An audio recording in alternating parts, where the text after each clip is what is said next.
All right. Welcome everybody to tonight's show, the Bay Area Black Community Reloaded. I'm your humble host, West Coast Wolf. And tonight we're going to be talking about a real deep subject to those who I know, love, and care about. And that is white police, the biggest thugs in the black community. Now, you might ask yourself, why do I call the police thugs and the biggest thugs in the community? You know, every day we're bombarded with all these pictures, all these videos, and all these talk show hosts and newscasters calling predominantly black people thugs. So tonight I want to really go into that. I like to be politically correct in some areas, and definitions and meanings of words. Though that's one of my areas of, I would say, my pet peeve, as to have things explained in detail to the lowest common denominator, so that people on every educational background can understand what I mean and what these words mean without feeling like, let's say, inferior, or feeling, shy and embarrassed about not knowing the true term of the words some people use and others use. So tonight, I'm going to take it there with thug. So let me read to you guys the definition of a thug. So let's be politically correct on these definitions. Thug, by the Webster Dictionary, says, in colon, all it says is a violent criminal. Okay. So when you hear predominantly white folks on TV call black people thugs, or any person doing something to maybe protest or anything that they thought was maybe not ordinary or illegal, disrespectful to them, or racist in their own terms, they call them thugs. Just notice that term is thrown around every time now.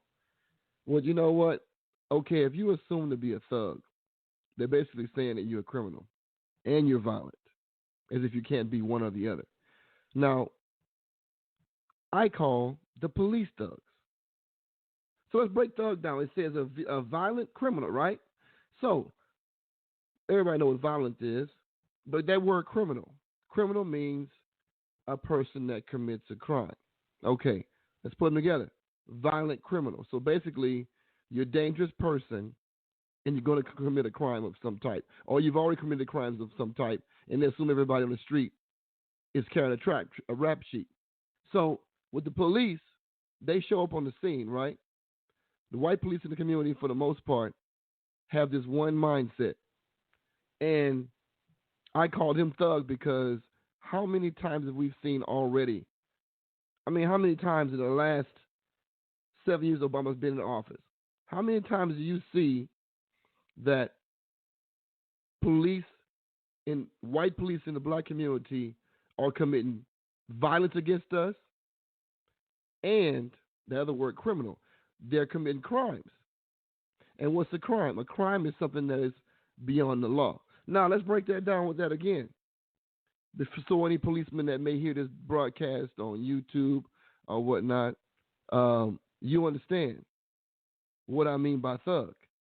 And you'll know, Mr. Policeman, policewoman, you in that category. And if you haven't done yourself, you damn sure seen one of your colleagues do it. So don't even try it. I'm not trying to hear it. Any kind of ridiculous comments going to get deleted on YouTube. Okay? So I'm going to just get that out the way. Now, they commit so many violent crimes against the black community. I can just name anybody who got killed lately on TV, on video, Eric Garner. I mean, it's a big list. I don't even want to go through it. It's just depressing. But my thing is this. They are thugs. They are thugs. And they might say, well, beating up a black man or black woman in the community is not really a crime because he moved, because he talked sarcastically back. Well, the First Amendment, baby, is freedom of speech. I've seen white folks cuss the hell out of policemen and they didn't go to jail. Everything. F-bombs, dropped everything. Everything about the pussy, talking about the kids. It didn't even matter. And they still sat on the sidewalk and didn't go to jail. Black men say anything smart, like whatever, it don't matter. They get they wig pushed back. And I'm sick and tired. I'm sick and tired of seeing the news with all these ridiculous police brutalities going around the world. Yeah, they are thugs. Now, I'm going to break something else down to you tonight, family. The 14th Amendment. Now, what is the 14th Amendment? A lot of people are not familiar with the Constitution because it never really worked for us. So I'm going to just show you what the 14th Amendment says. The first section, I'm just going to read the first section, okay? The first section is, all persons born are naturalized in the United States and subject to the jurisdiction thereof are citizens of the United States and of the state wherein they reside. No state shall make or enforce any law which shall abridge the privileges or immunities of citizens of the United States, nor shall any state deprive any person of life, liberty, or property without due process of law, nor deny any person within its jurisdiction the equal protection of the laws. Now, why did I read that to you? That's the 14th Amendment of the Constitution. It really showed us right there, if we're really citizens of this country, which we're really not, but some Negroes out there think that we are real citizens, but we're not considered that. Now, it says equal protection under the law for life, liberty, and property. We get stopped by the white policeman in our community. Anything wrong, we're allowed to lose our life. We're allowed to get pent-up charges put on us. They're allowed to plant something in the car. Or we're allowed to get a straight beat down that day. And you got folks on Facebook, you got folks on Twitter and YouTube going on about how these policemen died. Yes, the policemen died. That was a tragedy for them. But I'm sorry for you because I'm not feeling that remorseful about it. I'm sorry it happened for y'all. But you know what? My heart is not really grieving and bleeding for these people. One of them was a white supremacist for sure. You can see that online. Go to the Berry Black Community Facebook page. I did post that link in there from one of our brothers. Shout out to my brother out there at Media Advisor Media. He put that video out there about that white supremacist that killed one of the ones that got killed in his last barrage in Dallas. But you know what? Hey, it's tragic. But guess what? I see white folks on TV crying and I can't believe it happened. You know what? And everybody's spinning on the news. And what really pissed me off, President Obama got his black ass on TV and talking about this is a cowardly act. Anybody who does something like this is totally what's the word? It's totally unacceptable, and they gonna persecute them when they catch up with them and whatnot. Blah blah blah blah. You know what pissed me off? I know what you're saying, President Obama, about it's not a good thing that police getting killed. I get what you're saying. But where was the outcry when we was getting killed by police? Are we that numb in this damn country that we can allow our kids to be killed in the street by police cops who's supposed to be protecting and serving our kids? Really? And you want to go over to Dallas and you want to go to the other places that got killed? People got killed and the two brothers got killed, one in the car with his baby in the back. That was so hard to watch, family. That was so hard to watch. Other brother just selling some CDs underground economy because he can't get a damn job to feed his family and get tackled by the police. And they want to say, oh, he had a gun on it. That's not how you handle somebody with a gun. Then grab him to the ground and shoot him in his chest point blank. And you telling me we're not dealing with thugs? Yeah, we're dealing with white thugs in our own community. Yeah, I said it. That's what we're dealing with. I had an argument with a couple of them online, and it was heated because they simply don't understand the socialist activity they have. They've been psychologically altered on the police force. Even in the military, coming from the military from Afghanistan or Iraq with PTSD, you come out there looking at black folk like we insurgents. But yet the 14th Amendment shows we should have equal protection under the law. It's all bullshit, family. And those who buy into this stuff, that's what really pisses me off. Buying into this rhetoric about we are citizens of this country. Well, guess what? Name some citizens of that's not black who get the treatment that we get. You can't name none. The Asian man call home. There's China call over here, set things straight. India, same thing. They don't get disrespected like the black man. The African nations afraid to speak out for us. Most of them. Shout out to Zimbabwe, that brother over there putting it down. He did say what's up, and he gave us a way to come back home. But a lot of folks ain't saying what America's doing to black folks over here. But I'm going to tell you something. The enemies are watching them. You can't talk to Russia about treating their people well. You can't talk to China about overworking their people when you over here in a country we grew up in, born and raised in, is getting killed off. You can't talk about terrorists. You can't talk about what ISIS is doing overseas. Hell, look right here in America. Look at the American society. I just, I sit here and wonder, what the hell people see when they see black folks in America? I mean, think about this for a minute. We the only people in the country, no connection to any other place but America for the ones who was born and raised here.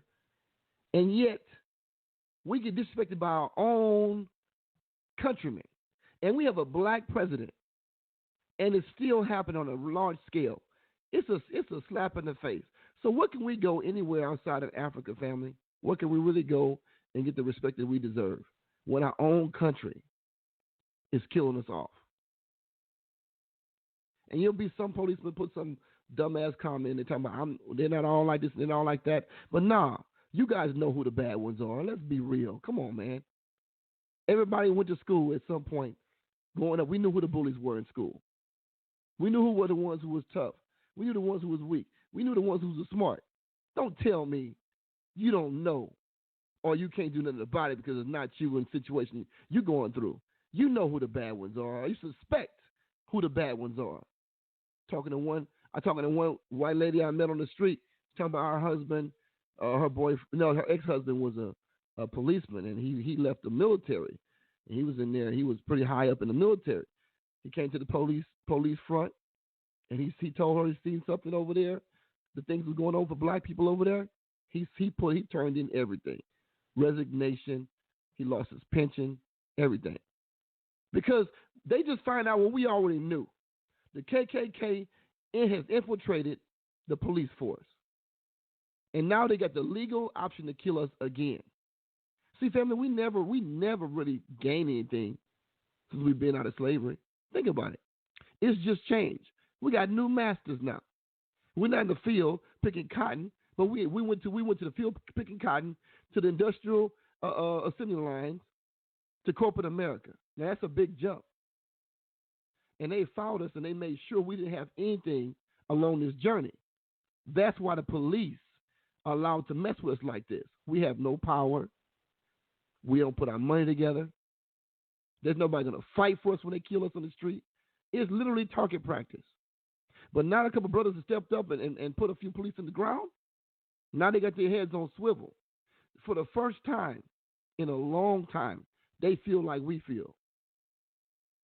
We get stopped by the police, a broken taillight. A man should not have to lose his life.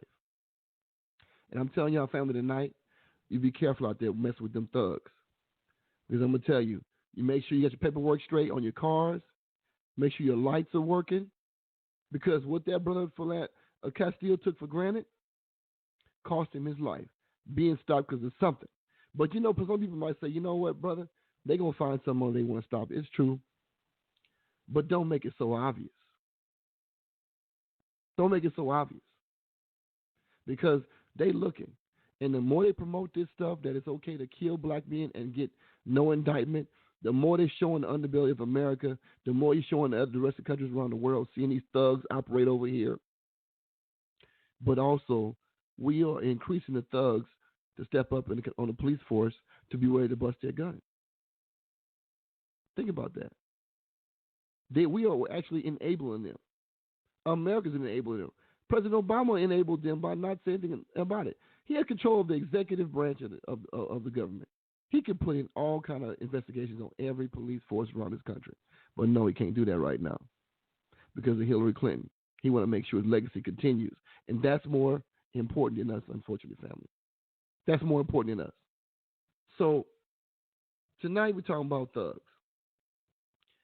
Now what we need to talk about is what we must do going forward. Because after President Obama leaves, you're going to see the thugs operate on a whole nother level. And many have said, if we don't demand of President Obama to do something for us while he's in office, when he gets out of office, we in a battle uphill. With one oar, we need two. We paddling uphill against a raging storm coming down as white supremacists in the form of police, militarized police. Okay, they may even bring in troops from outside the country because what they're pushing for, family, is a martial law situation. Some might think it's a game, and they might think it's something they can just play with. But I'm gonna tell you, it's coming. The thugs demand it. Black folks have nowhere else to go. Open season. We're not in the fields no more. We're not industrial revolution no more. We're in the information age. And I'll tell you what, anybody who's done work with their hands know it's a huge difference between working with your hands and then moving to a technology-driven world. And black folks, even baby boomers, are caught in the middle, those who still have to work. So what are we going to do, family? We can't make it easy for the thugs to take us out. We can't make it easy by doing stupid stuff. It's not a time right now, family, to be open and riding, dirty, so we call it, without your L's, without the car paperwork right, insurance, registration, and also with the physicality of the car. Make sure your car got all the lights working, brake lights, everything. Because at this point, they're looking for anything to get us, anything. And now that 6 or 7 of their officers in the ground, they're going to be on a rampage. But they nervous. So you don't want a nervous thug, police thug, to stop you for any reason. A nervous thug will pull his gun that much quicker. Look at what happened to them. I'm going to tell you why these policemen are getting killed. I'll tell you why. Because after those last 2 cases where they shot their brother point blank just trying to make a living, and that brother in the car who had a legal concealed carry permit, Brother Castillo, never had a record, concealed carry permit, license to carry, told the man what he had. The man killed him anyway, and he didn't care about the baby in the back seat, 4-year-old baby in the back seat in the middle. He could have shot that baby. Unloaded on him 4 or 5 times. After he did what he told him to do, he going to ask him to get his wallet, to get his paperwork. He get the paperwork, he shoot it. And the sister live streamed it. People don't understand that she live streamed it on Facebook Live. Let me tell you something, family. Facebook has over 1 billion users. You don't even understand right now what kind of ignorance is about to go down. This was ignorant with them policemen, but you notice people coming up kamikaze style. These cats knew they wasn't coming home. They knew they wasn't coming home, and they did it anyway. Kamikaze style. And I'm telling you something. These white folks run the country, these racists who starting wars and keeping wars going, festering things in the Middle East for the oil, they think ISIS is a problem. You keep stirring up trouble, you've already done it now. It's pretty much too late now. But they stirred up all kind of black folks. And black folks who know the terrain of this country, who know how things are done in this country, not foreign to this country. You do not want to store up the hornet's nest that you stored up. But you know what? As white people have it, they're going to push the issue. White supremacists going to push the issue who run the police force. They're going to push the issue. They got video right now showing how a policeman was being told or being reprimanded because they didn't stop enough black men. Think about that. It's the police force. They didn't stop enough black men. How many people can get stopped and not have something go wrong? With the police at this heightened level, black people with this heightened level, any extra movement, somebody going to get shot. And it's going to be us if we're not packing. I'm not encouraging you to pack, But I'm just saying, I know brothers in the street who do. They just roll with it. And for heaven forbid, all they got to say is this man got a gun. Scared from fear for my life, and they off. We got to stop believing in the illusion of inclusion, family. The illusion of inclusion. We're getting too much stake put in America. I would like to think people have put them on a level as where it is. Just think about America as a place you live now, but temporary. Look at America as if stuck here, but you got visions of moving somewhere else or going somewhere else. Because I think at some point, family, we may just have to leave this country. It was built on slavery. And it ain't going to change until all the white racist supremacists die off.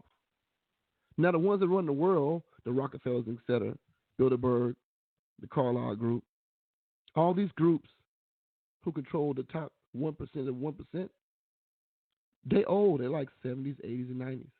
They can't live forever. But we don't know what kind of crop they've invested into the white supremacist community at this point. So don't think this is going to stop when you pass away. So if we don't do something now, mindset change, mindset shift, our children are going to be in slavery another way. And I hate to say it, family. I read some post of from his last brother who shot the policeman over in Baton Rouge. He had a blog page. I looked at it, read some things. He had a video online on YouTube. You could probably look it up. And I noticed the brother said, you know what? I chose to stand up. I ain't affiliated with nobody. This is because justice wasn't being served. And I respect him for that. Those who think that it's probably not a good idea, hey, that's on you. But all I know is this. I ain't seen no revolution fight that black folk in our situation have ever won without leading to bloodshed. Because I've said before, I'm going to say it again. White supremacy only respects three things. They respect things as their money, dealing with their money. Okay, that's one. Number two, a voice of organizing people. They're afraid of that, the black leadership, so to speak, there it was. And number three, they respect bloodshed. Well, our brother chose the third option, bloodshed. He said in his blog post that I read, he said that nothing's going to happen for change for black people unless there's bloodshed. A lot of Christians might not like that. But if you look back in the Bible, King David fought a lot of wars too. He had God's blessing, right? Sidebar. But at the same time, these thugs are going to push us to another level. And I need my people to survive. I need people to be smart. See, this is another problem. Most of these men are raised by females with female energy and emotion. And when a young man is raised by a female, a lot of times he's highly emotional, and he's not well chemically balanced in the early stages. Now later he can get a mentor or whatever to help him stabilize himself in his masculine side, so to speak. But that happens later. The problem is with our black people in the community right now is they're targeting our young people. They say the childbearing ages of a young black man and a woman is from like 18 to like 37. That's the main years that people have children, mainly. So that's the age that they're stopping. So if a police thug comes to you, his first rookie police thug comes to you, and they're already worried about getting assassinated by other people in the community that look like you, it behooves you not to move. I'm so forced to tell my people, listen, if you get pulled over by the police at this point, just say pull you over, start getting your registration and your license out at that moment and put on the seat. I'll put on the dashboard. Before they stop you and pull you fully over, get your registration and your driver license out already and insurance out. So they cannot say you reach for anything because these young punk-ass cops are so scared that somebody's actually shooting back. It's totally easy. Like Bruce Lee said it best, Enter the Dragon. Boards don't hit back. Yeah, they ready to fight with their guns, bust the guns, big guns, shoot my brother point blank. He ain't trying to do nothing. because nobody's shooting back. Now they worried about it. Now they scared. And look at these young racists who really not committed to the job at hand. Look how scared they are, and they should be scared because they created a monster. They knocked on the devil's door long enough. Somebody finally answered. And I'm telling you, family, Facebook has 1 billion users. Likely this ain't the end of this type of thing, because a lot of people saw these videos and these knockoff, and they see it. You know what? This is a reckoning. Ain't no other way. I ain't gonna probably come home, but I'm going in for the family. I respect that. The tactics, I wouldn't agree with those particular ones, but I respect their right to protect their people in their own way. Because down in the roof, you had to find footage on him who killed those 9 church goers after he had an hour with them in church. You couldn't hardly find no hate stuff about him from white community. He wasn't on TV that long for that. They show on TV, everybody forgive him. I forgive you. Biggest ridiculous thing I've seen in my life. I'm sorry. I just I can't respect that. I can't. All these killings of black folks in this country by police, and people like get over it. Now policemen have went down. Oh man, it's on the news all day. President Obama pissed me off the most. He said to him, no, there should be no reason to attack law enforcement. No reason whatsoever. No exceptions. Yeah. Go ahead and play House Negro, President Obama. You go ahead and play it for your last 5 months in the office, because that's what they want you to do. Keep the black folks calm. But he's doing it for his own good. He's doing it for the election. He wants Hillary to come in and finish his policies with a white face this time. I get it, but not at our demise. No. Because we use a black president, they're going to be saying, look, you had President Obama, what y'all get done? Nothing. So this is what's going to happen right now. This is what we're doing.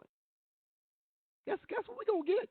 If we don't vote against Obama and protest or whatever, campaign against him, some say it's over for our people here. It's over. That's what some say. I'm saying, you know what? We can't rely on anybody in the presidency whatsoever. We got to do for us, family. And we got to stay sharp out here. If we don't have that kind of sharp skills because of our background, whatever it might be, we need to hone our skills and work on it. Because a tail light could just end your life. And I'm open to the phones so people can say what they want to say. Anybody got something? Okay. I got somebody. I got last 4 digits is 1116. I'm gonna let you in. Hello. Welcome to the show. Yeah. First, I just want to say thank you for doing what you're doing. We really appreciate your message. It's been really good to hear you, and it's almost a breath of fresh air because we've been needing it for so long. Yeah. What I wanted to say in response to the whole thug issue, which is very important that you bring that up, how we are portrayed as thugs is white America or the establishment has stuck that image on us because white America benefits from us having the image of being a thug. Whereas, because they benefit from it, the prison industry can explode, or, they can sell more clothes or records or what have you. Us being thugs is a benefit for them, whereas the fact of the matter is, and the reality is, black people could, black men, and especially, there could be, like the brother Amos Wilson says, there could be 10,000 black men on the street killing, 1,000 people a day. We still wouldn't equal the amount of people that, white America or the European imperial system has killed over the last century, the hundreds of millions of people, So the image of black men being, black people being thugs is actually a benefit for the white establishment. But we do, and like you said, we do know who are the real thugs, and eventually people will wake up. Well, brother, I hope you're right about that. I hope you're right about that. But the system has to stop profiting off of the black community for it to stop, because the police's main job is to keep the quotas up. Because people don't know, the private industry, the industrial prison complex here, they have a 98% occupancy objective. So they have to keep the prisons full. And how you do that? We've been deemed, in the black community, we've been deemed to be that person to fill those prisons up. It benefits them for us to be, for us to have the image of a thug. Yes, exactly. That's why it benefits, and we will always have that image of a thug. If it wasn't a thug, then it'll be a gangster. If it wasn't a gangster, it'll be a thief. It would be some other image that will get us into that position to where they're able to victimize us and justify their victimization of us because we're this. You know, we're thugs, we're gangsters, we're all of that. So yeah, man, that really needs to be driven home, and I appreciate you. The real thug is, white America, and unfortunately, our president, I love him to death. He's going to bat for them and failing to hear our concerns and our voices, and we waiting for him. Why do you love him? Why do you love him anyway? That's my question. But you ain't got yeah, I don't think I care. I think we all know why we love Obama. It's the what he represents.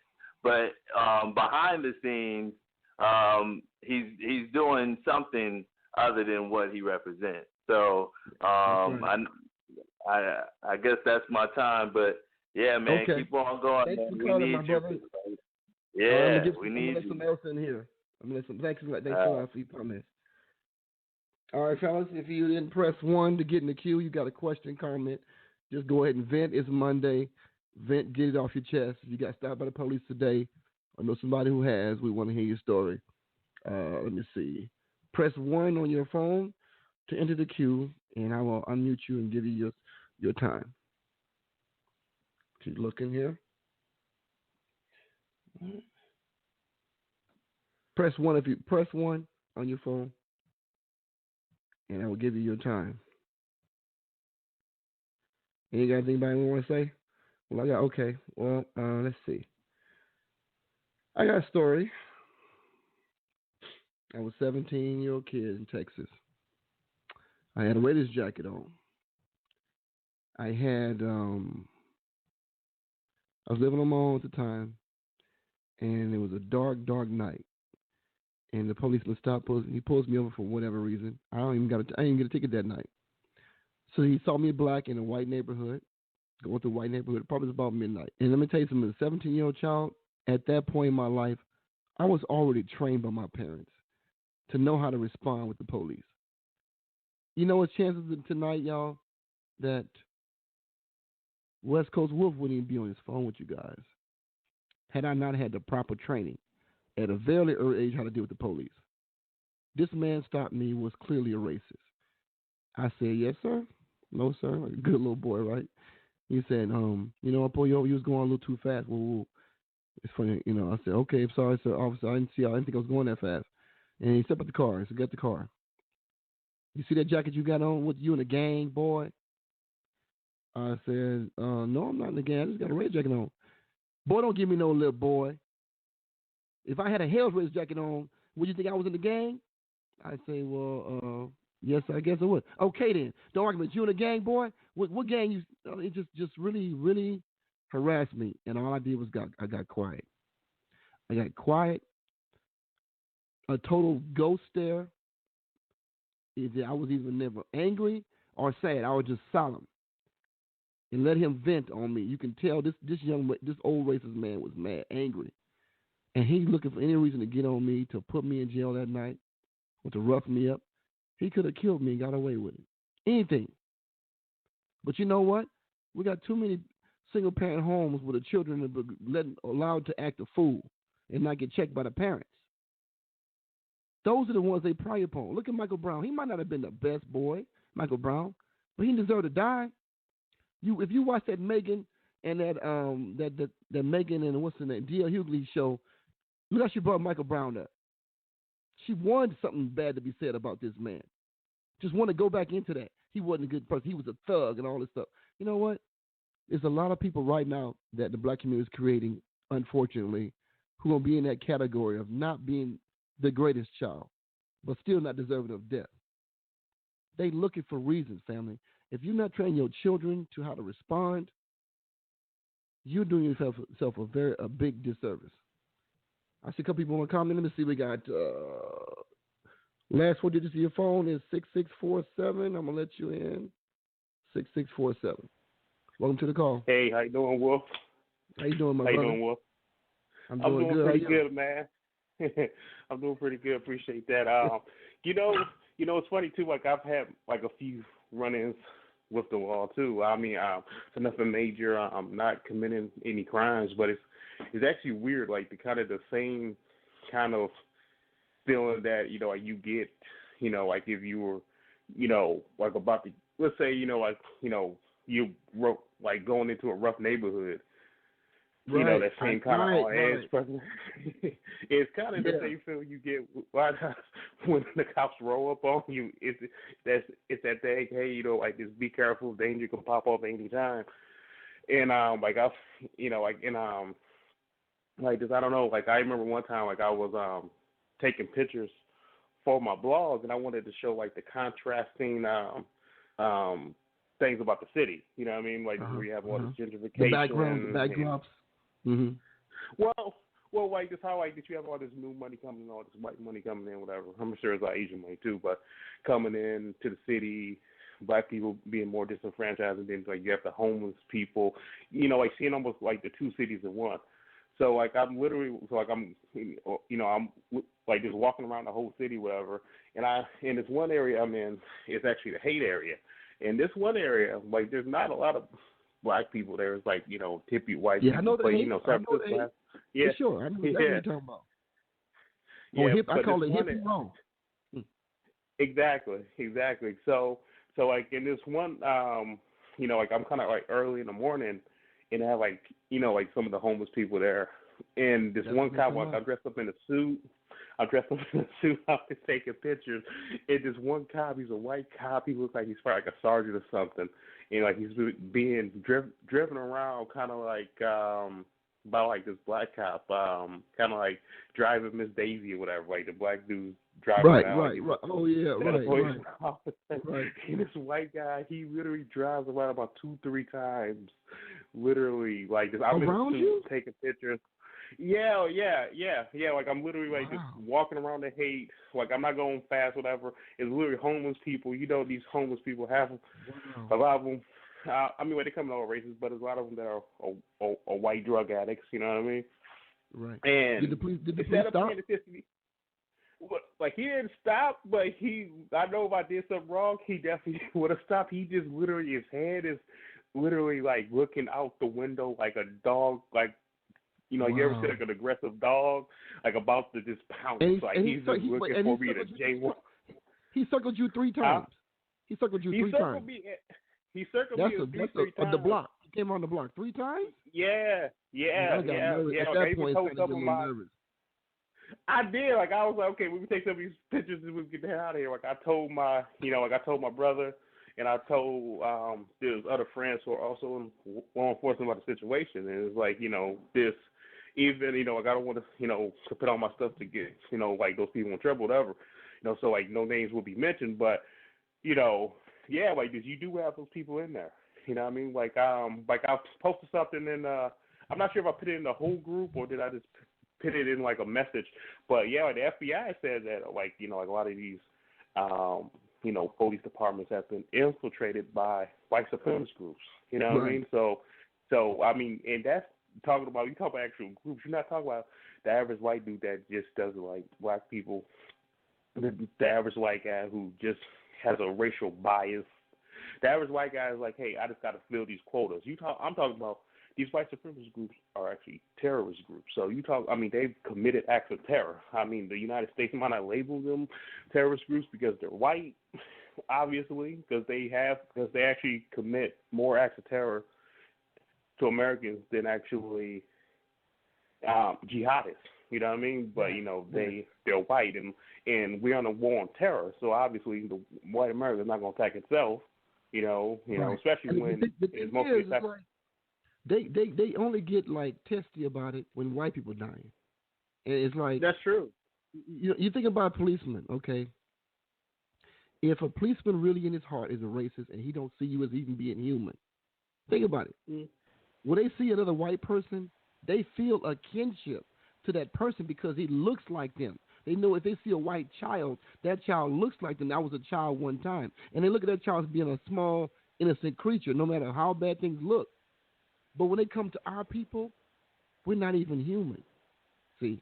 Oh, yeah, so you got to be careful when you get stopped by the white supremacists. They can just euthanize you in their words on the spot. And get off. Yeah. Well, yeah, like it's not like before. Our people was like cameras. I definitely think we should use cameras, but number one, cameras are not 100% because even when we've seen on camera, it still doesn't matter. And then two, you got states now like North Carolina now make it illegal for the public to see. I was going to bring that up. I'm glad you brought that up. Yeah, because they make it so hard for the public to view the information, and also it did say also that unless you looking at through the viewfinder of the device, which means that once they transfer it off the camera or the phone of the device that it came on, you can't see it. You got to go to get a court order. They'll burn you out in court trying to pay for that stuff. More folks who they attacking don't have no money. But also too, like I think the way it works, so like like let's say for instance, like my mom wanted to see it or whatever, or like you would say my future wife, whatever, who wanted to see it, whatever. The way they worded it, they said people in the camera, right? So people caught on film, right? People in the camera. So to me, if you're not in there, also, right? Yeah. So to me, like if my mom was like, "Hey, my son was killed. I want to see the footage," the way it's worded, she wouldn't be to see it. So, like that's actually insane. Like I got family members that are law enforcement and they wouldn't be to see it. Like, okay, well I'm in law enforcement. Well, you weren't in the camera. So this is protecting these race soldiers, man. I mean, if they to shoot black people, man, you gotta stop playing around. People keep talking about the purge is coming, everybody get prepared. No, it's not coming. It's here. It's here. They looking forward to happen all of that at one time. Oh yeah, well for instance, like 40 million people over. It's a gradual process. You can't just kill off 40 million black people in America at once. Well, for like this, me, like this, I like to read like a lot of history, right? And like they have this one book. I think the guy's last name is like Egerton. Like I have it on my Kindle. It's called the Fall of the Ashanti Empire. And it's talking about the Ashanti of Ghana, whatever, like I got like family up there. So, like I was just studying like our collective history, right? And the history that, because let's be honest, they don't teach us that history. Like we're all slaves, like we came from empire, so I was like just wanted to study that. And the thing about those wars, when they say 100% wars, obviously like they wouldn't shoot each other for 100 straight years. I mean, they'll have a war. Ashanti might win the first battle. The Ashanti might win the first battle. Then the British win another battle, and then after each battle, because they're relatively close, whatever, like this, they'll have a like a treaty or whatever. So that's how we get through these 100-year wars. So if you look at black people, since we never not been at war, but like we just going through these different little battles. For instance, like the 100-Year War, like so they might have had like during that 100-Year War maybe 7 battles. Like I can't remember how many Ashanti won, how many the British won, but Ashanti took a few of the battles too.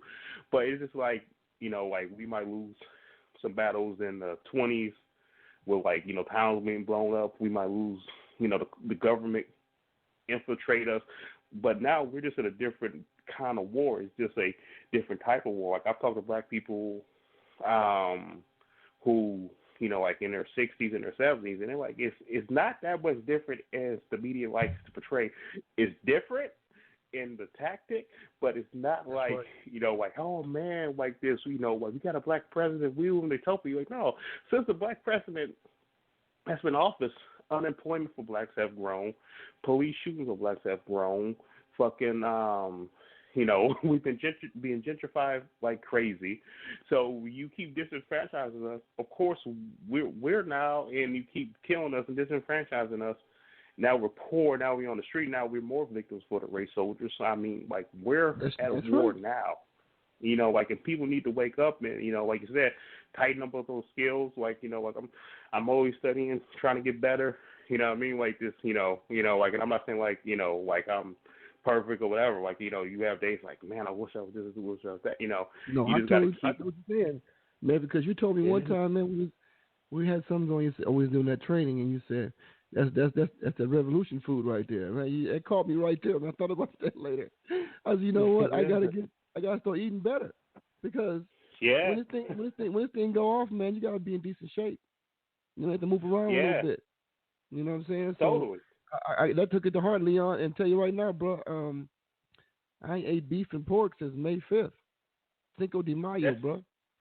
So I'm telling you, man, I took it to heart, bro. I'm eating a lot better, less fries, less soda, because when this thing pop off, man, I mean, nobody want a war, nobody want a race war, but they initiate one. They keep doing it, and what they don't understand, these young folks out here, they don't understand what happened back in the day.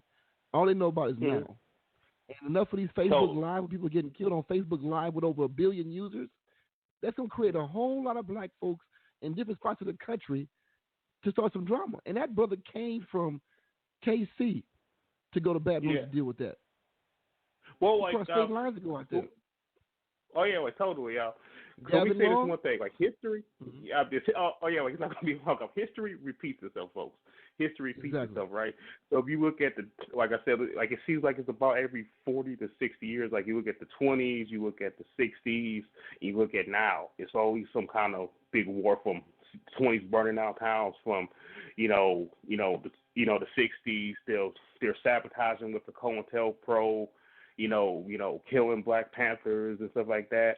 To now, to what they're doing with pretty much making the inner city a like prison farm. You know what I mean? Killing us on camera. I mean, just like gentrifying us out. It's just another tactic. Like we're at war. We never not been at war. It's just the war is heating up even more now. Like it always does that. So now people got to start fighting, and let's not be like in the past. Like we use this technology, let's use this other stuff that we learning to make sure that like they can't fit into this, because that's the one thing they do. Like during the Black Empowerment movement of the '60s, one thing they started doing, to make a lot of black exploitation films. So everybody wanted to be Fred Hampton. Now everybody wants to be a pimp. And I'm not saying those movies individually. They call that I was reading a book on that. The Miseducation of the Negro. There's the book on that. Yeah. It's really, really good on that right there. But we got another caller, Leon. We got somebody who want to speak for a minute. Thank you for calling, right. Leon. We got to get back to you. And I'm going to open the lines up for last digits are 3437. Welcome to the call. What's your name and where you from? Hey, hello. How are you? This is Mr. Research calling from California. How's everyone? Mr. Research? Is that what you said? Yes, sir. Okay. How you doing? What do you want to add to the conversation? Well, the thing about, and we are talking about the police officers, am I correct? Yes. Well, here's the unfortunate thing.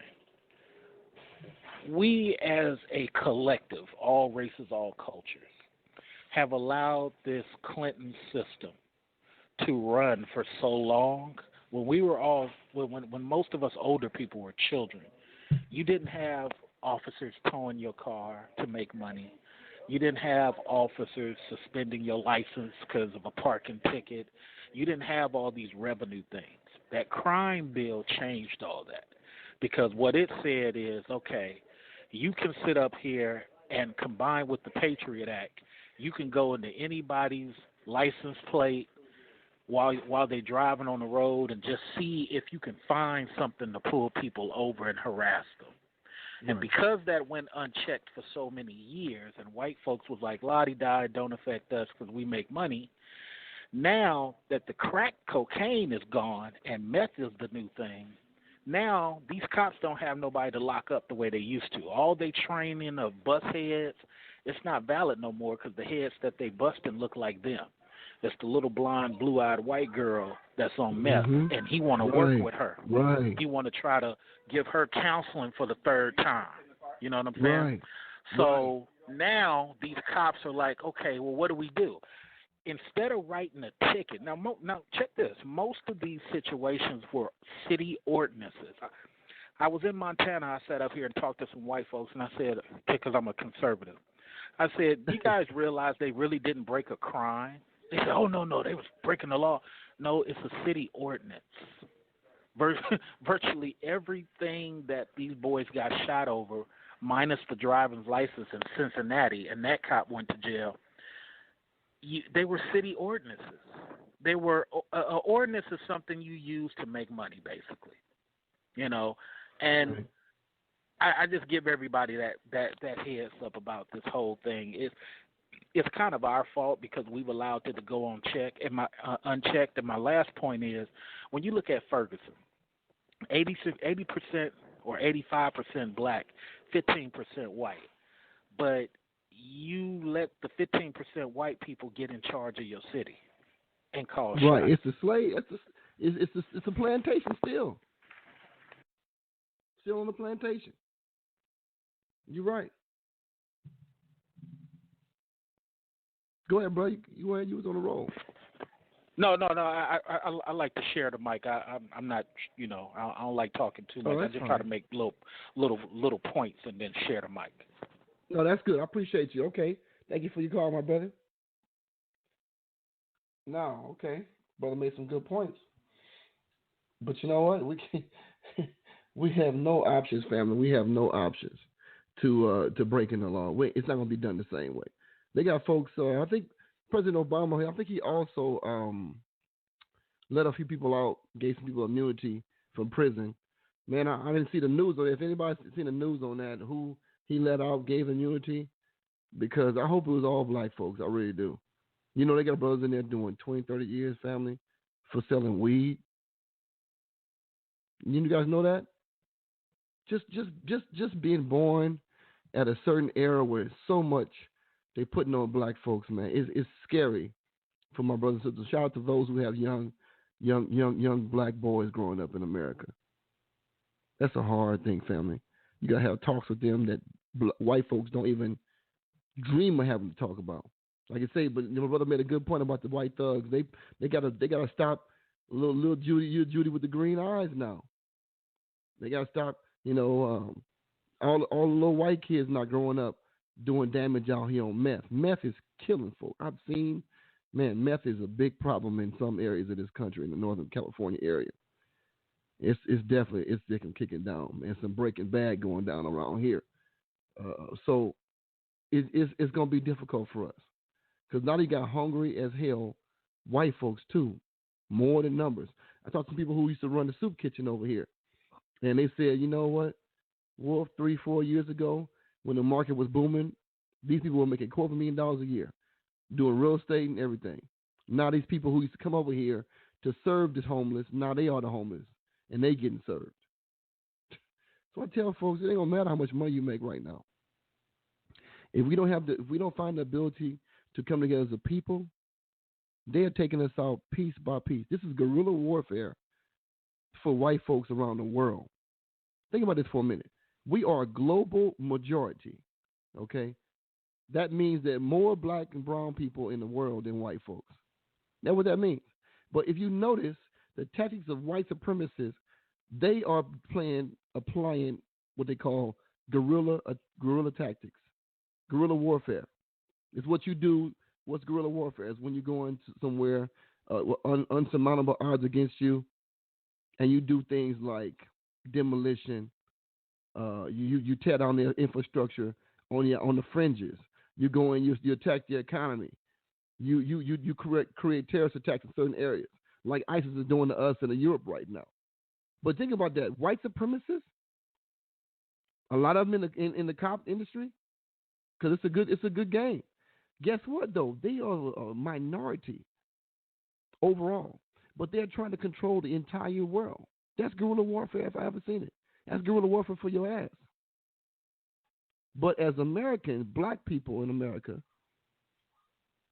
guerrilla warfare financially would work great for us.